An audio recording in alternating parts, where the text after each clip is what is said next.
You're listening to The Art of Imperfect Adulting. I'm your host, Amy Stone. Here, I share stories from real people navigating the adventure that I call adulting. Are you ready? Me too. Let's do this. Hello, friends. In this episode, I'm going to introduce you to Shelley Bosworth. We have a pretty deep conversation about Shelley's transformative journey. It's a little intense, to be honest, because this story includes some big and profound life events. Because this is a show about choices and changes, we talk about how these experiences in her life pushed her to make significant shifts in her very real life. Not all of the conversation is heavy. I do ask for some joyous stuff to be thrown in there too from my guests. And there might be a quick conversation about skydiving. Yeah, that happens too. So, are you ready? I'm ready. Let's go. Shelley Bosworth, welcome to The Art of Imperfect Adulting. And thank you so much for having me. I'm excited. Me too. Are you ready for a great conversation? I am certainly ready for a great conversation. Let's do it. I begin every interview by asking my guests where they are in the world and where they're talking to me from. So, where are you today? I am in Dubai, in the United Arab Emirates. Wow. That was an unexpected answer. I love it. I love it. That is very exciting. Is that where they have the skydiving over the landmass that looks like the palm tree? Oh, yes, Yeah. yes, yes. Have We have you an done island that called yet? the Palm. I've not done the skydive. Funny enough, I was staying in a beautiful villa on the Palm last week, running one of my retreats. Yes, we do have an island in the shape of a palm. We're building a second one, and you can skydive across it. I've skydived once in my life. I'll be honest, I'm never doing it again. It was I not, it was not a pleasant experience for me. So that's it. That's done on the bucket list. I've never done it. I bungee jumped, which is why I've never done skydiving. But a friend of mine sent me a video years ago of him doing that jump. And I sent him back a thank you note that I said, thank you very much for sending me this video because I no longer feel like I need to do it. All right. I'd love to learn a little bit more about you before I dive in. For the people who have been listening to a lot of my episodes, I've mixed up this question a little bit. Starting today, I'm going to be more specific. Tell us a little bit about a hobby or a pastime that you enjoy. Okay, so hobby or pastime? Gosh, I mean, I am one of those. I'm a workaholic and proud of it because I love the work I do. So in and around that, what one should I? I'm a bit. My husband and I are both foodies, and it is one of the joys of living in Dubai. So if I'm not here in the house in the office, I'm probably on my way or at a very nice restaurant or bar because I like a glass of wine too, enjoying the very wide range of culinary delights that we have in this country. Fantastic. A foodie. Do you also cook? I I do, but I'm not very good. I am very fortunate. I've married a very good cook. Okay. And so there's very much a culture here in Dubai of eating out and delivery of everything, not just like takeaways like I know from the world of the UK where I grew up. But my husband likes to cook and it's his decompress from his working day time. Sure. So I, sit leisurely and let him cook and hear about his day. It's a nice life. Fantastic. Yeah. So, but there's two different, foodies fall into two camps, foodie in the kitchen, right? And foodie Yeah. in restaurant. I mean, you can be both. It's not like a linear line. Absolutely. Yeah. Yeah. And husband falls into both of those. There you go. All right. So now the topic of the day, you proposed a topic of a time when a lot of things happened in your life. And you say that put everything into a very different perspective. And that's how you decided to make huge changes in your life. Mm. Sound like Yes. something worth talking about today? I certainly hope so. All right, let's do it. All right, let's begin by talking about. I'm going to walk you through. This is a big story. Yeah. And so I'm going to walk you through it. I'm going to share what you shared on your intake form. Both of your parents had health issues, and so did you. And you hit a milestone birthday in there somewhere. And so we're going to start. I'm going to actually start with something that might seem like an unrelated question to those things. But let's talk for a minute about your wedding. When was it? How old were you? Was it a wonderful day? Yeah. So we got married in 2015 and it was the most, I mean, look, it's the best wedding I've ever been to, quite frankly. Um, Fair enough. it was the most wonderful day experience. I couldn't have asked for anything to have gone better. We had the weather we wanted and everything. But it was actually, that was the week that changed our lives because and yes, because of the wedding, but it was actually my in-laws. So apologies if I've not written that correctly in the on our Oh, pre-positioning form. It was 4 days after our wedding that our lives changed completely, and the domino started. And that was okay. when, yeah, my father-in-law was diagnosed. Dot dot dot. I'll hold that Yeah, until we no, get to the. I'm not actually going for like a big secret reveal or anything, but trying to No, no, lay it no, out no, so no it at makes all. I wanted, sense. yeah, yeah. So we got married at the seaside in the UK, and we could not have asked for a better day. June 2015. Very good. Now, so weddings are kind of an interesting life benchmark, like a wild benchmark, because it is a time where we think intentionally about planning a like, long future. We have a vision of now and forever, and we are doing those things. We're planning, I mean, sometimes people are moving in together, all of those things you think about all the things you get married and you sometimes have that vision of growing old together. So it is an interesting benchmark. And so I wanted to ask you if you remember back, because your life changed very rapidly shortly after this, what were some of the life changes that you had in mind in this wedding phase of your life? Such a great question. Interestingly, and just a caveat before I answer that, I had never intended to get married. I had no desire to get married. I wasn't one of those little girls that planned her wedding. In fact, I was quite anti-marriage.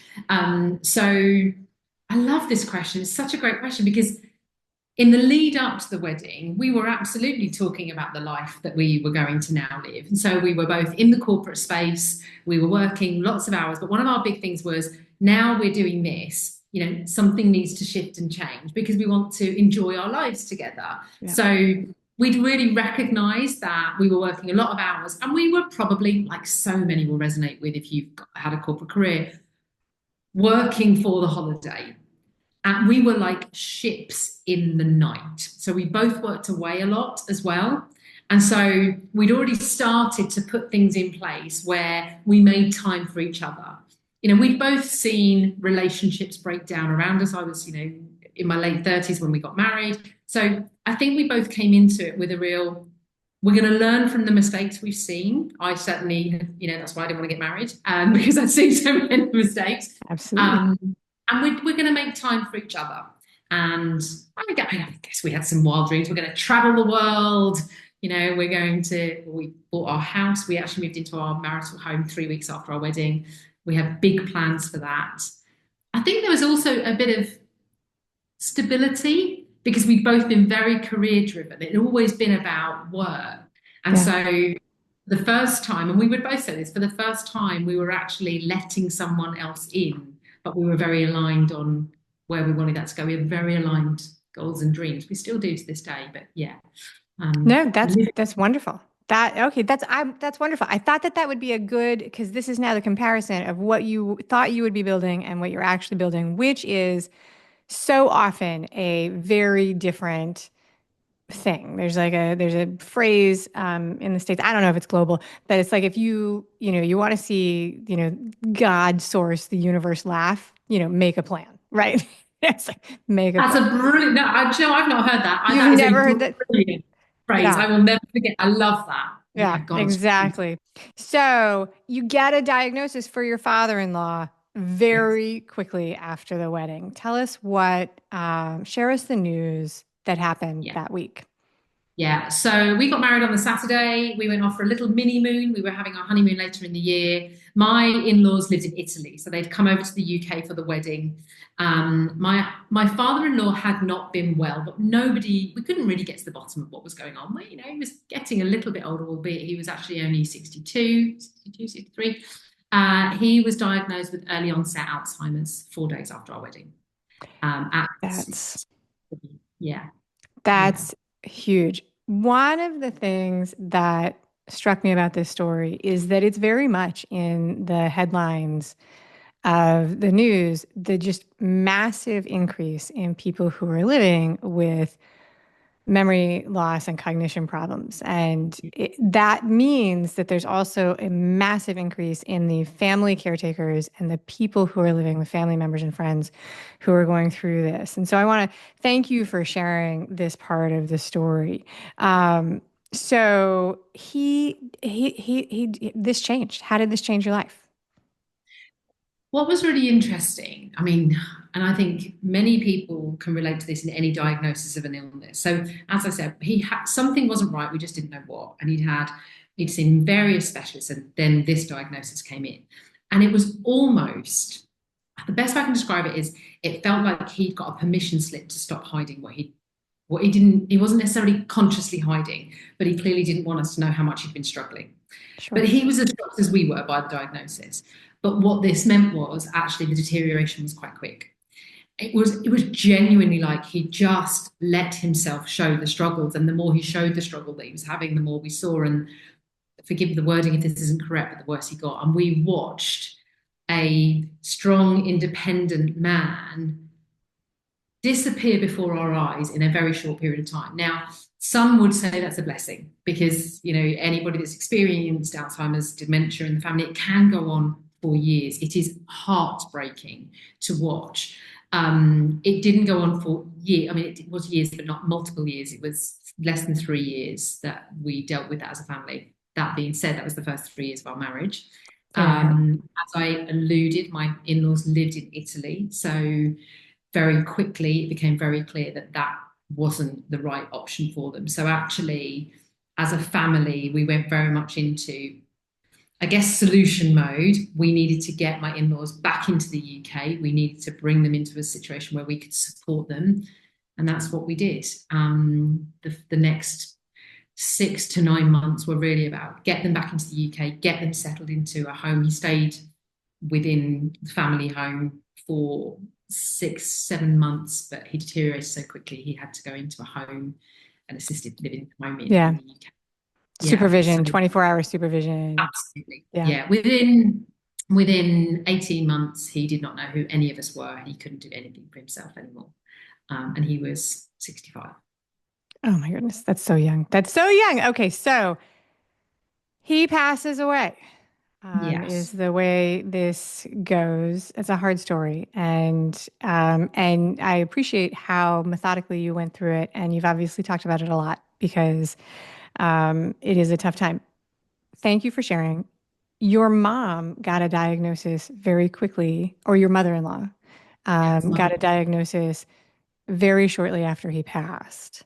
Tell us about that, and tell us what the emotions were when you got that news. Yeah. So father-in-law passes away. There's an element of grief and relief involved, as anyone who's ever experienced, as I said, Alzheimer's dementia can imagine. And so we came out the other side of that. My mother-in-law was heartbroken. They had been married 35 years. They had 2 boys. They were tight. She was absolutely heartbroken. And so we obviously spent the next few months being there for her as she navigates, this life that she hadn't planned. This wasn't supposed to be their story. They'd retired. They were going to live out their life in Italy. And I'm going to share almost a little layer of detail of kind of how the next part unfolded. So she had come to stay with us for the weekend, as she often did. We were still very much looking out for her. And she was genuinely starting to talk about, I think I need to do this. I'm thinking about getting a job. I'm not caring for Boz every single day. I'm not doing, I'm going to get a little part-time job. She had a cough and she stayed with us for the weekend. And on the Monday morning, she was getting ready to leave. My husband had gone to work and I was going to work a bit later.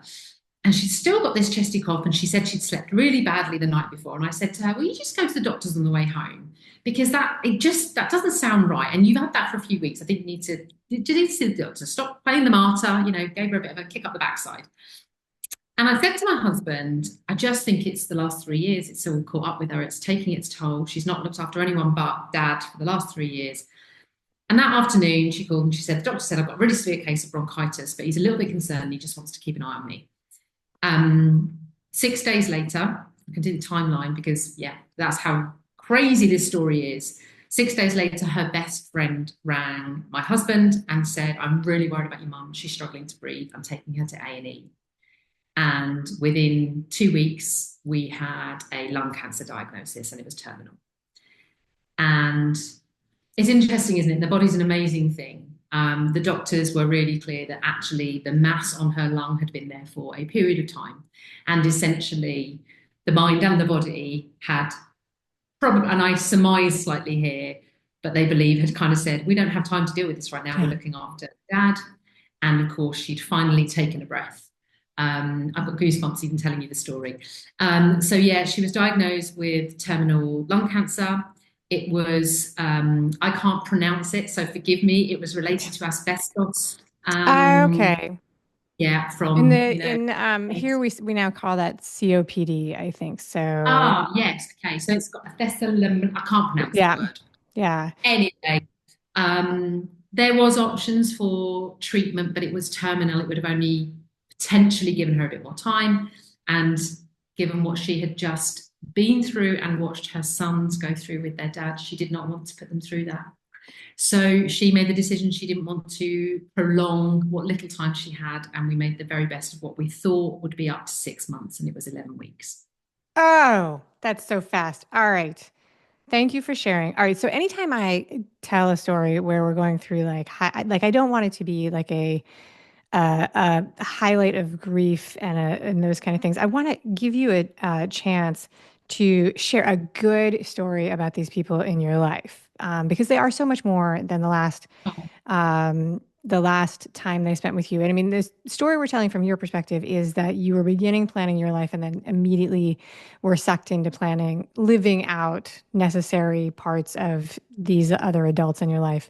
But tell us something fun or memorable, a memory that you like to hold of these two people before we move past onto the next part of the story. Oh, wow. So, as I said, these were my in-laws, and so lots of wives moan about the mother-in-laws, right? I do not say this because she's not here now. She was an incredible mother-in-law. She and I would giggle over a glass of prosecco more often than we should. And my father-in-law he was a strong-willed man. We would have I would call it a debate. My husband would say, bordered on argument sometimes because we were both so opinionated. They welcomed me into their family. And if I could click my fingers and bring them back right now, of course I would. But, and I will say this, we wouldn't be where we are now, living the life we are now, if we had not gone through that. And they would be so proud of where we are and what we are doing. Okay. And they are the most wonderful example to us because they retired at 50, they moved to Italy, and they were building the most incredible life, and they were an absolute inspiration. So Very yeah. good. Okay, so thank you for sharing that positive memory because I like to otherwise sometimes the story is like it's not meant to be like a cascading, story. But so at this And point, you've gone through a lot. But that's not all that's happening. Somewhere in here you turn 40, which is a massive milestone in modern times. And you shared that you had some health news of your own somewhere in here. Can you tell us about that? honestly, you couldn't write it, could you? If someone else were telling me this story, I'd be like, really? But You'd be like, I'd be remember, like, is this you recounting for me a Hallmark movie? Because honestly, we would literally say like this, honestly, are you in me? right. Can we take it? Yeah, so in that I did turn 40.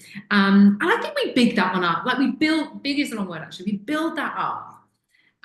Because I will say my 40s have been the most amazing decade ever. So, but I was nervous about turning 40. And I guess part of that was what we were experiencing as well. I was getting into this kind of questioning life mode because of everything that was going on around us. And then yeah, I feel a bit of a fool when I tell this part of the story because I used to wear a lot of scarves. I feel like I need to put that into this story. I used to wear a lot of scarves a lot of the time. It was always cold in the UK. And one day, in the midst of all this, I'm trying to remember exactly when, this was in between my father-in-law, it was the latter stages of my father-in-law and, yeah, early 2018, before my father-in-law passed away. I was in the mirror doing my makeup. I was like, I remember just looking at myself in the mirror and thinking, strange, my neck looks swollen. And the more I looked at it, the more I could see that my neck was swollen. But then, you know what it's like, the more you're looking, the more you're convinced there's something going on in your Yes. neck. Was it there So my husband before? came home that night and I was like, very strange question. I didn't want to say, does my neck look swollen? But I was like, Can you see anything strange or any swelling anywhere in my upper area? And he said, oh, actually, now you say it, your neck looks a bit swollen. Anyway, long story short, feel a bit of an idiot with this. Went that night to the local clinic and said, like, is there any chance of seeing someone? And they said there and then, why have you waited so long to come in? Well, I only noticed it today.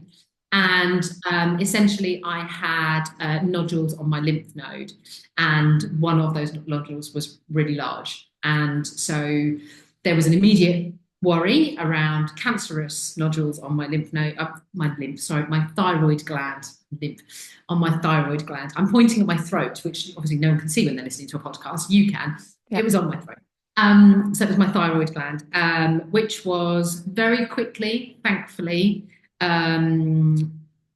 discovered to be benign, but it was growing. So they monitored for 3 months and it continued to grow. And so there was concern about the swelling actually restricting my airway and my breathing. So that had to be removed. So I had a partial thyroidectomy in the middle of all of this too, which I guess, look, it was a scary moment because the C word gets mentioned. Right, the uncertainty and Yeah, and yeah. on the pile of all of the other external stress. Exactly. Yeah, Yeah.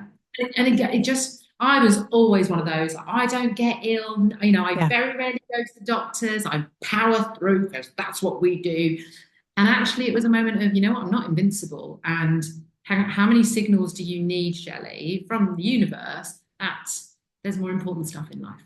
Right. Well, I would say you were getting a rainstorm of signals. Like, if for anybody who believes in that kind of thing, which, it's just like, it's sometimes you feel like, it's, oh my gosh, like, why? The question becomes, why is all this happening?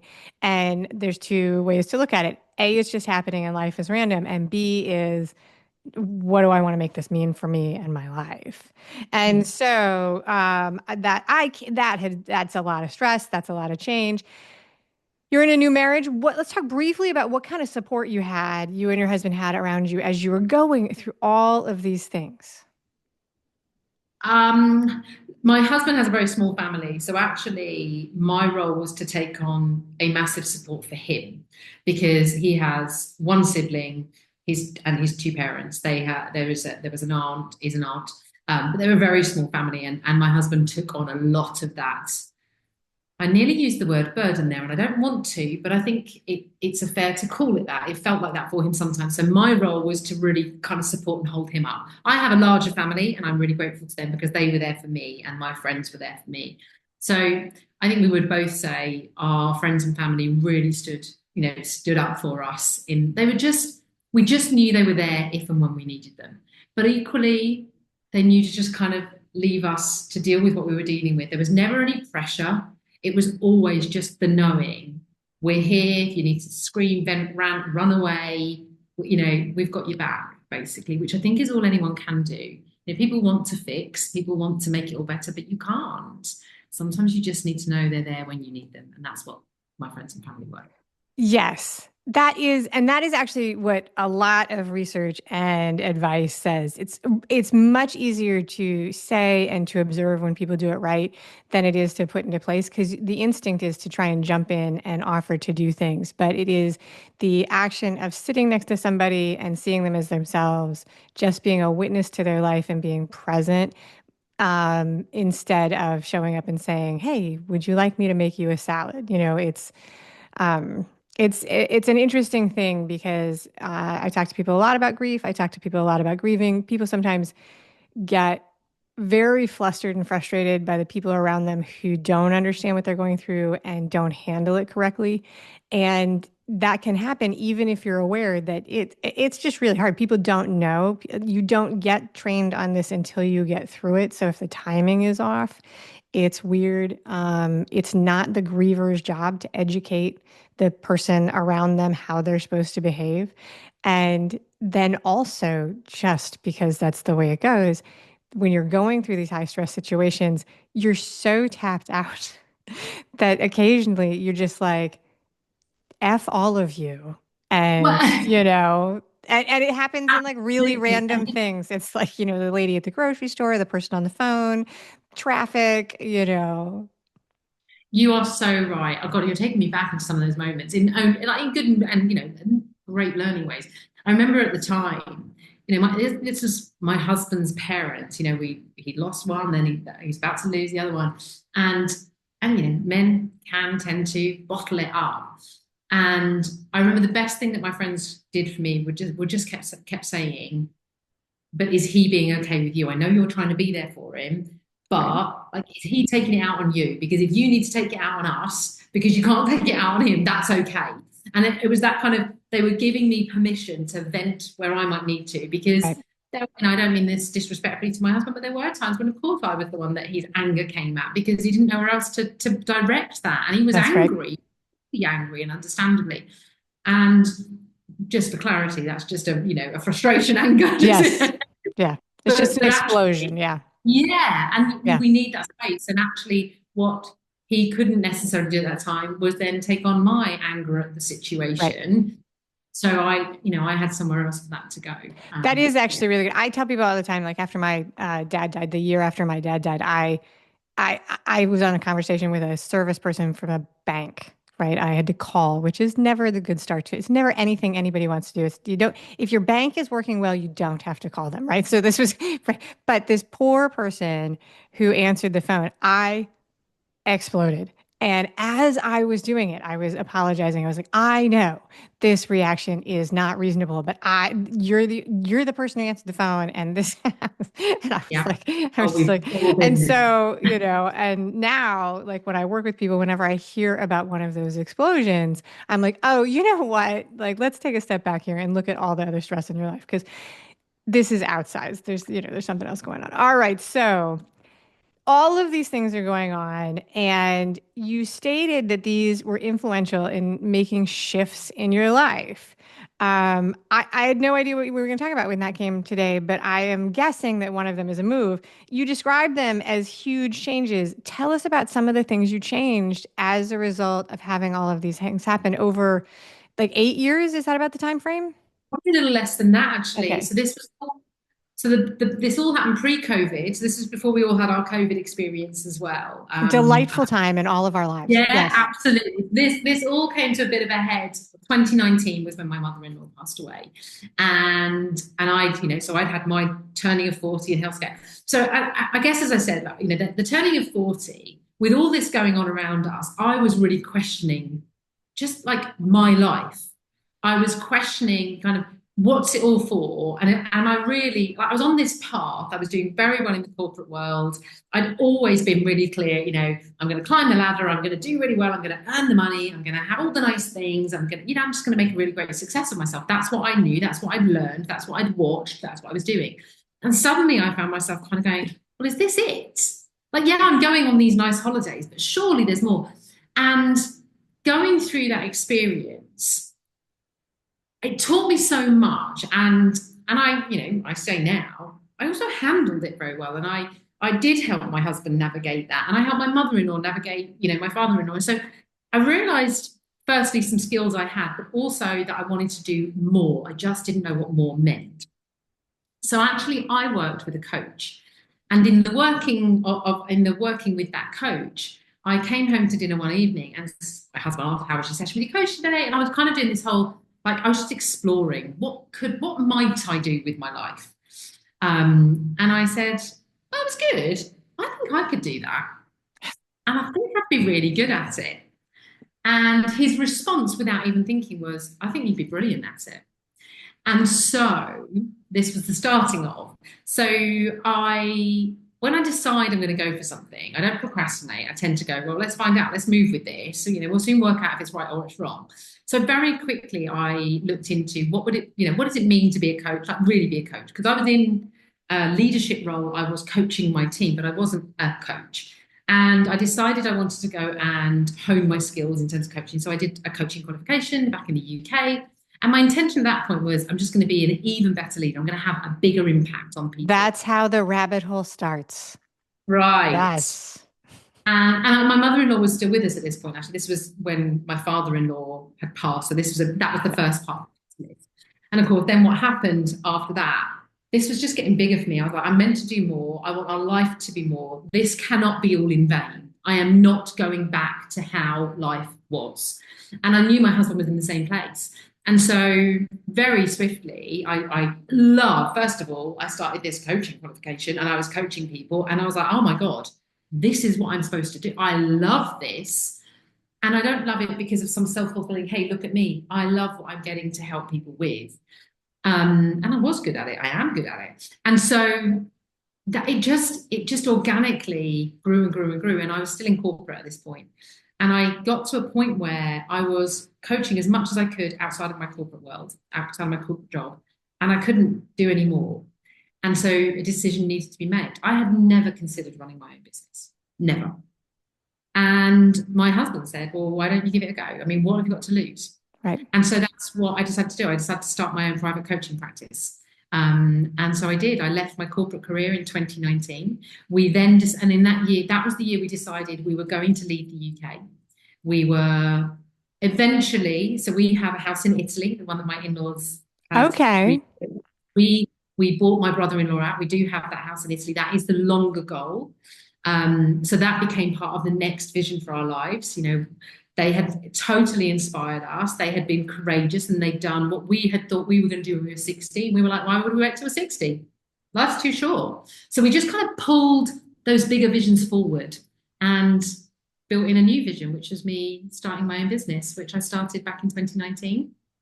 And yeah, Which then bizarrely, the pandemic was fantastic for launching. Well, I don't mean the pandemic. I mean lockdown. Lockdown yes, accelerated for a lot of people growth in online coaching businesses. So even though the world was falling apart, your timing actually there from a business perspective may have been pretty solid. So when did well, you move? When did you move? Because you did so probably. we actually moved to Dubai in, I've got to work out my years. We're in 2025 now, right? I We're mean, in that's mad. 2025 here, yeah. Right. So we moved to Dubai in 2023. So Okay. we first really explored it in 2020. And of course, then we went through what Right, we always. exactly. And then it was like, no, you can't even go to the Yeah. store. And you're Drive right. through. Actually, launching a coaching business in 2020 turned out to be quite a good thing. And my story, having already been through Yeah. life-changing experience, really resonated with people coming out the other side of COVID with a real kind of, there's got to be something else. So that was Yes. a lot of the work I did initially, really leaning into that. I want to make a change.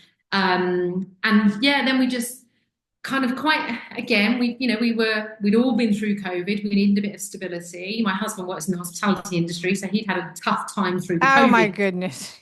Yeah. Yeah. But it was another look, life's too short, let's make this happen. So I guess in earnest we really started to look at opportunities in 2022. We wanted to get it right. We weren't in a rush per se. We weren't financial, we were in a good position. And yeah, it was the back end of the summer of 2022 when my husband got the call for the role that brought him out here. And it was, a 4-month process. So we moved out in 2023 and we've been here nearly 2 years. And you love it. We absolutely love it. No regrets at all. My business has continued to thrive. My husband has continued to thrive. We are very clear this is a stepping stone to Italy, which is the big life goal. We're probably a little less precious on the timeline on that. So we absolutely live a life is too short, but not in a crazy, spontaneous, every single day way. We're quite measured. We've always got one eye on the now, one eye on the bigger Yeah. future. Yeah. Emotionally, also, that Italy settling is going to, grieving is slow in a lot of ways. And that's definitely tied to your in laws. So for your husband, that process is probably layered in complication. So, what about the experiences do you think directly influenced these changes, going from working for somebody else and working for yourself and relocating internationally? So, to rephrase that in a different way, do you think that it's possible? I'm not sure this is a good question, by the way, but let's go with it. Do you think it's possible that you might have made these same changes if none of these things had happened? Is you living in Dubai and relocating and working for yourself a future that existed if your father-in-law and mother-in-law didn't die and you didn't get a nodule on your thyroid? So I think that yes, we would have probably been in Dubai. We would have lived in another country, because that was one of the things that we talked about before we got married. We both had an aspiration to live in another country. And I don't think that I would have started my own business. I think that Okay. I would have been in the corporate world, and it would have been through a corporate opportunity, or, my husband's option. I don't think it would have been the business. That is not something that I would have ever considered a route for me. I didn't grow up in a world where my family didn't run businesses. We didn't know people that run businesses. My in-laws did. They had both run their own businesses. So they had introduced me to, and I remember actually my father-in-law once saying to me, well, why wouldn't you run your own business? You practically run other people's businesses for them. And, it's their money. Like, he had that Yeah. entrepreneurial spirit. They planted that seed, but I don't think I would have actually gone ahead with that had we not gone through that. I do think we would have at some stage lived in another country. It's a very interesting observation about the entrepreneurial mindset, because it is very interesting that people who are operating from that standpoint, they very quickly ask, well, why would I do this for you? It's like the thought in their head. It's like, if I'm going to build this, like what? And sometimes the answer is, oh, because that's the best option is for me to build this for you. That's the better business. And other times it's like, no, wait a second. Let's think it through. But people who have had no exposure to it, they never even run that thought. They never even do that. But the reason I wanted to ask that question, and in a second we'll get to the final questions, but the reason I wanted to ask that question is that there's always that thing bouncing around in the back of the scenario, which is, do we need these really big milestones and mirror points in our life? Or are there times where we can, sort of do the thought process and be like, oh, let's just think about this. And, and I don't have any answers there. It's just a question that's in my mind. Okay. So I want to give you a chance to tell people directly about what you do. So you shifted from corporate leadership into coaching. What do you do, and how can people connect and follow you online? So I am a business mindset coach. I work with female founders and female execs, and I help them get out of their heads, out of their own way, and take courageous action on the goals they have in their lives. Very nice. And what's the name of your business? So my business is Shelley Bosworth Coaching. I like to keep things nice and simple. There you go. And I'm all about, so I've used that word courage a couple of times. So I'm all about courage. I'm all about courageous mindset and courageous action. And I run a beautiful online community, the She Is Courageous Collective, which I'm very proud to be the founder of. And you have a very generous offer for the audience, which is the She Is Courageous Collective, 3 months of membership for the price of 2 months. And Yes. there's a link to redeem that in the show notes. And the very best way for people who are listening to redeem that, to be honest and not to toot my own horn, is to make sure that you're subscribed to the Imperfect Adulting email community, because then you get the newsletter with all the updates of new shows and links to the special offers from the guests. And you just click on it. Easy peasy. Don't have to remember anything. There you go. But it is in all of those places. Shelley, I want to thank you very much for that very generous offer. It's a terrific way for people to try something new. Now, I'm going to ask you 3 questions. Okay. Rapid fire, just for fun. Don't be nervous. Just answer with whatever comes to mind. I love stuff like this, but it does make some people nervous. And so when I say don't be nervous, it probably makes it worse. That's why But you love it. exactly. I love it. So anyway, there we go. So do you watch television? And if you do, are you a person who watches like one episode and then comes back a few days later and watches another episode? Or are you a binger who picks a series and watches the whole thing all at once? I'm somewhere between the two. So I do watch television, and I get a bit obsessed with series. I am in. When I'm in, I am in. I do have to stop myself watching the whole thing. So I could kind of go for a good couple of weeks where it's the only thing that's on is this series that I'm watching, and no one else gets a look in. Very good. What's the last thing you binged on TV? So Netflix, The Resident. Oh, that's good. Yeah, okay. Yeah. Very good. Thank you. Okay. What is something that people do that annoys you? Oh my gosh. Not keep promises to themselves. Ah, good answer. All right. What is something that you have in your home today that you have had since you were a young child? I actually don't think there's anything in this house that I've had since I was a young child. Really? Yeah. There may be something in our house in Italy, but when we came here, I genuinely moved here with 2 suitcases. We didn't ship anything over. I don't think there's anything here. Wow. Okay. But that's because it's in the other house Yeah, that's so it's where not like we don't have any of it, but yeah, there is a box. Everyone's got one of the boxes, right? yeah. There is a box in another house. I know that sounds very bourgeois, but coming here, I came here with 2 suitcases, and we didn't ship anything over in terms of past stuff and furniture and stuff like that. That is a perfect answer. That is amazing. All right, that's it. Shelley Bosworth, thank you so much for being an excellent guest today on the show. Thank you so much for having me. It's been an absolute pleasure.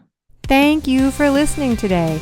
I hope that you enjoy the show. And before I go, I want to encourage you to become a bigger part of the conversation. Obviously, subscribe wherever you're listening to the show. Listen to more episodes. That'd be great. Again, please write a review and tell your friends about the show. That truly is a great help for getting the show in front of new people.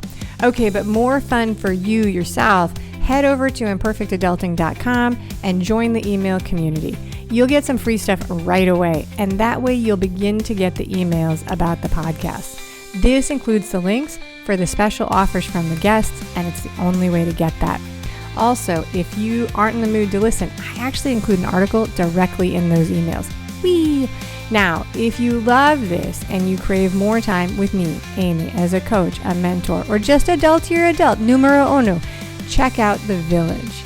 If you have a story you want to share with the listeners, I'd love to hear from you. I have an open application. Just let me know you want it. And that's a wrap for today.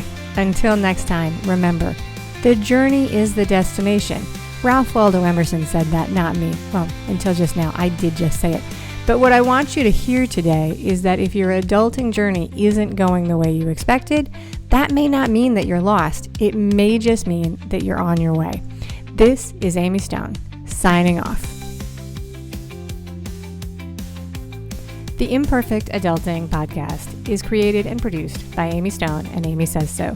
Anything expressed on this show is offered as entertainment, and the views of the guests may not always represent the ideas and viewpoints of the host. That's me. Amy does not intend or hold herself out to provide professional advice or recommendations of any kind. In the end, you and you alone need to make those kinds of decisions based on your personal and individual situation, needs, circumstances, and comfort level.